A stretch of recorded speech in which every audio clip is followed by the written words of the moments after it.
Black single dad was denied a room in his own hotel. Then everyone froze. The hotel receptionist looked the exhausted black single dad up and down, glanced at his sleeping little boy resting on his shoulder, and quietly shook her head. She insisted there were no rooms available and asked him to leave before he disturbed the guests. What nobody in the marble-covered lobby knew was that the tired father standing there with a bouquet of white lilies wasn't a stranger looking for a room. He was the silent owner of the very hotel they were protecting from him. Within minutes, the truth would stop every conversation, silence every footstep, and leave the entire lobby frozen in disbelief. Before we continue, if you believe kindness matters more than appearances and that everyone deserves a second chance, please take a moment to like this video, leave a comment, share it with someone who believes in compassion, and subscribe to Kindness Echoes. Your support helps us bring more inspiring stories to life. Marcus Carter had spent the last 7 years rebuilding his life from the ground up. After losing his wife, Elena, during a sudden illness, he became both mother and father to his 6-year-old son, Noah.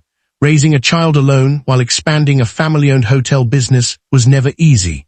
Instead of living like a wealthy businessman, Marcus chose a quiet life, rarely appearing in public, and almost never visiting his own hotels without notice. He believed that the only way to know how customers and employees were truly treated was to arrive without anyone expecting him. His executives often suggested private entrances, luxury suites, and security escorts, but Marcus always refused. Respect, he believed, should never depend on a title. That rainy evening had been especially difficult. Marcus had spent the day visiting the cemetery where Elena rested. The bouquet of lilies in his hand had been meant for her grave, but heavy rain had forced him to leave earlier than planned. Noah had fallen asleep on his father's shoulder during the long drive back to the city, still holding his small teddy bear. Marcus decided to spend the night at the Mason Grand, the flagship hotel carrying his family's name. He simply wanted a quiet room where his son could sleep peacefully before another busy morning. The lobby sparkled with polished marble floors, elegant lighting, and smiling guests enjoying their vacations. Yet the warmth of the building disappeared the moment Marcus reached the front desk. The young receptionist barely smiled. Her eyes moved from Marcus's worn travel jacket to Noah's muddy sneakers before she politely informed him that the hotel had no available rooms.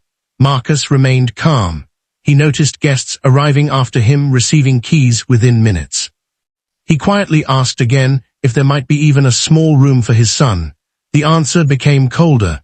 Security was subtly signaled, and nearby guests began watching with uncomfortable curiosity. Marcus had experienced moments like this before.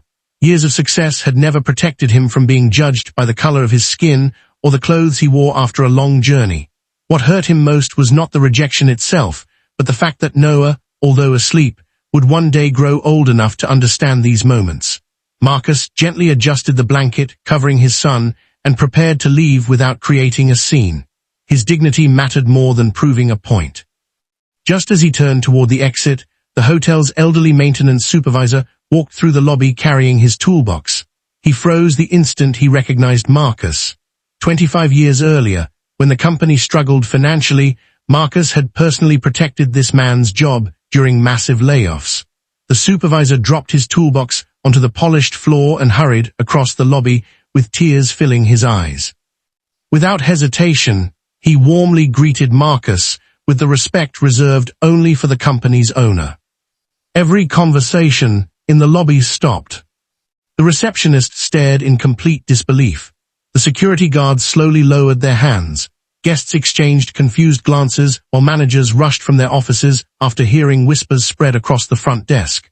Within moments, the general manager arrived, his face turning pale as he realized exactly what had happened.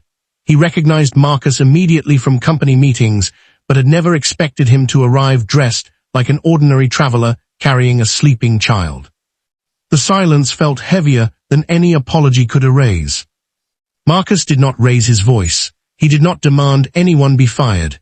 Instead, he quietly asked a simple question that echoed throughout the lobby. He wanted to know whether every tired parent, every traveler wearing simple clothes, and every family arriving after a difficult day received the same treatment. No one answered because everyone already knew the truth. The following morning, Marcus held an emergency meeting with every employee. He explained that luxury was not measured by crystal chandeliers, expensive carpets, or 5-star ratings.